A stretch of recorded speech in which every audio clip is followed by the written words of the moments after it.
Hello, Arnold is currently rendering a scene. It's cleaning up pixels right here. It's not the highest anti-aliasing setting anyway, but it shows us what we're talking about today, and that is bump mapping and displacement mapping. It's a very general, very basic, very fundamental thing, and I just wanted to explain it to people who don't know.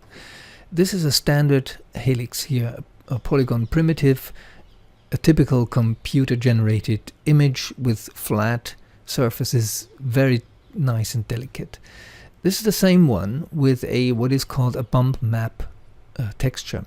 The bump map pretends that this thing has ups and downs and a rough surface, but when you go to the edges you won't see any roughness, because it's just playing with the vectors. It's called the normal vector, which basically tells the renderer where the camera sits, and create these black parts here to pretend that there's a shadow there, depending on the light and the camera actually. This one is very similar to this one, because this one is a Maya shader, a Lambert shader, and this is an Arnold shader here. It's a standard Arnold shader with zero specularity and the same bump map as here. So it's basically the same. It might look a little bit darker because I introduced the color, the basic color, by hand. This one looks quite different. That's an Arnold shader with a displacement map, and displacement mapping is much more ambitious in terms of rendering times, but it creates totally different results. So let's get closer to the right two ones, and now you see how we have actual mountains here, and we can exaggerate them and whatever, whereas here this is a pretty straight line here. In order to create a bump map, you do the following. So it's a Lambert shader, and you would go to the common material attributes and bump mapping, and then map it with, for example in my case, with noise. And that's basically all. You have to play with the distribution of that noise. Let's do it. So I can tell you where you find it. You click on this arrow, and here you have the placement, and it's currently repeated in U and V one by one. You can change this quite drastically in order to get another effect. Let's render it. You see this kind of distribution,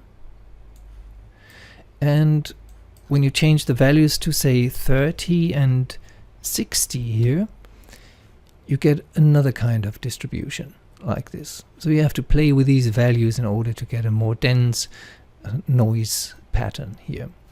So that's the normal bump map here.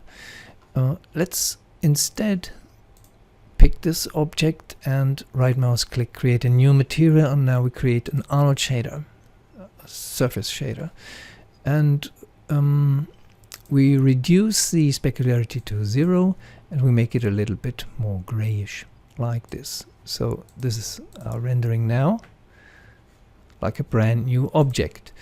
If you want to introduce a bump map now, you need to go down to geometry. It's this section, because it has to do with a fake geometry change, and do the same thing as we did before right here. So you need to know where it is. In the Arnold shader it's under geometry. Alright, if you want to do a displacement mapping, you need to go to one node above that, and you reach that by this arrow, and here you have displacement mapping. There's another tutorial I did a while ago about a very drastic displacement map, so you might want to consult that. When we click here and we create a noise, and we click here to place it like a 30-60, that's what we did previously,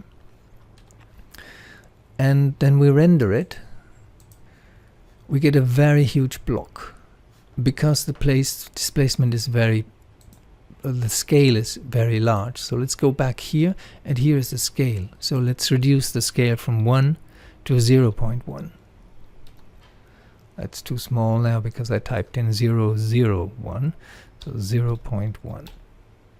So we have a similar thing, but it's an actually displaced map here. Well, that's all for today. Bump mapping and displacement mapping is possible with both rendering families. And since Arnold is the new world to render, you know now both methods to create the feeling of roughness on materials. Bye bye.